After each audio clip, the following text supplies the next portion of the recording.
Ang sabi dito, hindi pagmamana ng kaharian ng Diyos. So, sinasabi ni Apostol Pablo, i-resolve nyo yung usapin na ito.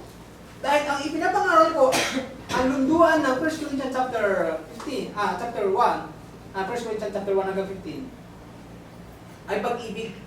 Naka-emphasize po dito yung tinatawag na pag-ibig. Sa 1 Corinthians chapter 13, verse 4, doon ipinaliwanag kung ano yung pag-ibig na dapat alam ng mga kapatid. Na kung pwede natin i-apply sa ating mga sarili, ang pag-ibig hindi mayabang, matiisin, mapagpahinuod, magandang loob. Yun yung nakalagay ron, na madadaanan po natin yan mamaya. 5 minutes na lang po. 1 Corinthians 18:1-7. Patungkol sa Diyos-Diyosan. Dahil ito yung sinabi ng Apostol Pablo na huwag ninyong gawin. Basahin ko muli sa 1 Corinthians chapter 15. Ito po yung ating hinihimay-himay. Sa pamamagitan naman ito, iligtas kayo kung matyaga ninyong iingatan ang mga salitang ipinangaral ko sa inyo. So ito yung mga ipinangaral niya. Yung nasa monitor. Yan yung ipinangaral niya. Kung matyaga ninyong iingatan yung mga salitang ipinangaral ko sa inyo. Lumayo kayo sa Diyos-Diyosan. Sabi niya sa 1:18. Sa 8:1-7 ng tinatawag na 1 Corinthians. Ang sabi dito, ngayon, tungkol sa mga bagay na inihain sa mga Diyos-Diyosan, nalalaman natin na tayong lahat ay may kaalaman. Ang kaalaman ay nagpapalalo, ngunit ang pag-ibig ay nagpapatibay. At tunay naman, sinasabi dito, ang kaalaman ay nagpapalalo, ngunit ang pag-ibig ay nagpapatibay. Dahil kung sinasabi mo na matalino ka, kadalasan kasi sa mga matatalino, mataas yung tingin sa sarili ko. Lahat alam ko yan. Sabi dito, nagpapalalo yung kaalaman. Pero pag-ibig, nagpapatibay. Pero alam niyo po mga kapatid, yung pag-ibig ay yung tinatawag na wisdom, yung talino na nasa iyo. Hindi sa iyo yan. Ipinahiram ng Diyos yung kaalaman na yun. Kaya hindi mo dapat ipagmalaki. Wala tayong dapat ipagmalaki dito. Kung ano yung nasa sayo, tinanggap mo yan sa Diyos. Lahat yan. Anytime pwede niyang kunin yan.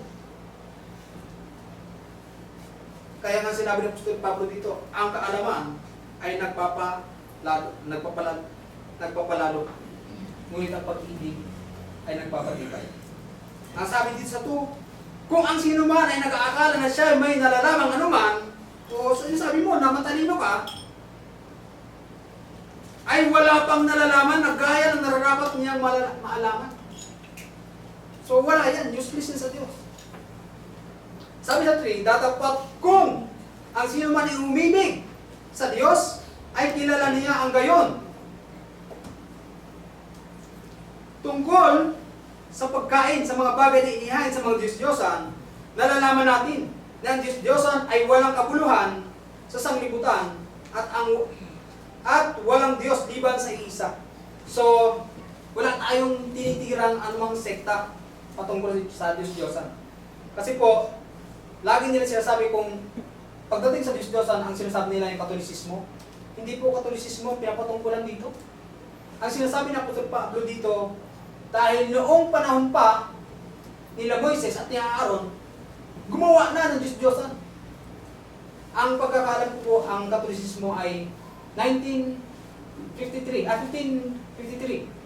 Dumating ang tinatawag na Katolisismo dito sa Pilipinas. So, late na dumating. Dahil 33 AD, nag-i-exist na ito pong Biblia eh. Kinukompose na.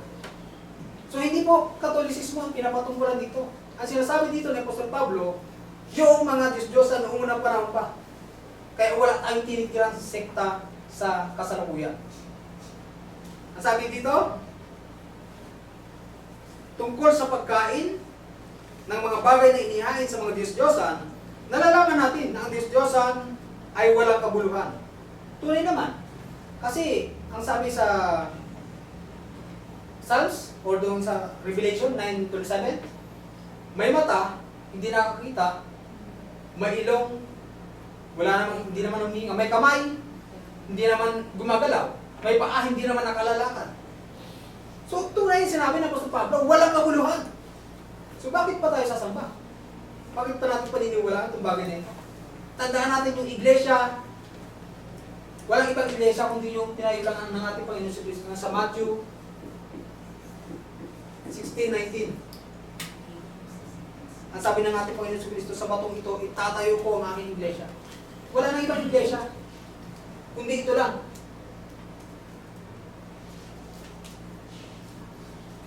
Walang ibang pwedeng magtayo ng iglesia kundi ang ating Panginoon sa Kristo lamang. Ang requirements para magtayo pa ng isang iglesia, kailangan mong mamatay at muling mabuhay. Siya lang po yung may karapatan na tinatawag na magtayo ng iglesia. So bilisan ko na lang po, wala na akong oras. 1 Corinthians chapter 9, patungkol po yan sa exhortation o paghihikayat. Chapter 6, verse 10 to 5 to 11. Paalala sa mga kapatid. At ang lunduan nga po ng aking pong paksa ay itong nasa chapter 8. Na ang sabi niya po sa Pablo, ito yung dapat yung pananatilihan. Sabi dito, sa pamamagitan naman ito, ligtas kayo. Kung matyagan ninyong iingatan ng mga salitang ipinangaral ko sa inyo. Ano ba yung ipinangaral niya? Ang sabi niya sa 13:4 ng 1 Corinthians pa rin, ay patungkol sa pag-ibig. Sabi niya rito, ang pag-ibig, mapagpainuhod, ito yun, na dapat meron sa bawat isa sa atin. Meron sa bawat mga Kristiyano. Ang pag-ibig, mapagpainuhod, magandang loob, hindi na naghili. Ang pag-ibig ay hindi nagmamapuri, hindi mapagbalalo, o hindi mayabang, hindi nag-uugaling mahalay, hindi masama yung ugali, hindi inahanap ang kanyang sarili, hindi inayayamot, hindi inaaluman ang masama, hindi nagagalak sa kalikuan, kundi nakikigalak sa katotohanan. Lahat binabata o lahat tinitiis. Yun yung pag-ibig na dapat meron sa bawat isa po sa atin. Lahat ay pinaniniwalaan, lahat ay inaasahan, lahat ay tinitiis. Ang pag-ibig, hindi nagkukulang kailanman, kahit maging mga hula ay mga tatapos, maging ang wika ay titigil, maging ang kaalaman ay mawawala. So yan dapat ang nasa atin. Hindi ka mayabang, hindi ka madalas magalit. Ano pa sabi dyan? Hindi mapagpalalo, mapagpainuod, mapagpakumbaba. Nagpapakumbaba pa tayo. Yun dapat yung ating pong ginagawa bilang mga Kristiyano, bilang isang kaalim sa iglesia. Muli, salamat po sa inyong pong pakikinig. At dito po puputulin. So, tutuloy ko ang serye ng aking pag-aaral ng patungkol sa aral ng ating Panginoon Apostol Pablo. Sa susunod po ay tatalakayin po muli ito kung lulubin po ng Diyos. Muli, salamat sa inyong pakikinig at dumago po tayo sa sermon.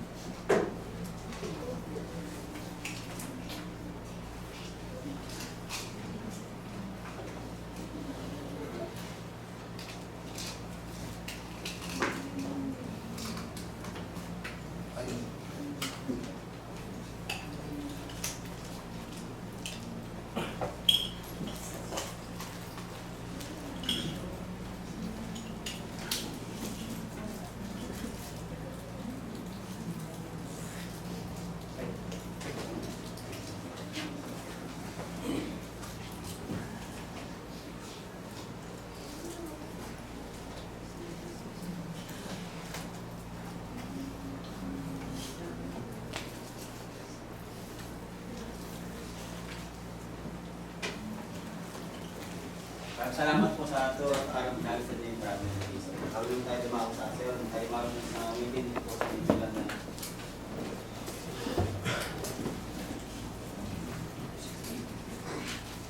3-3-2.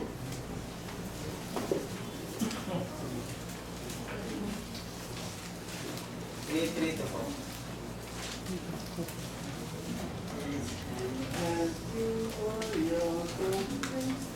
Too fast,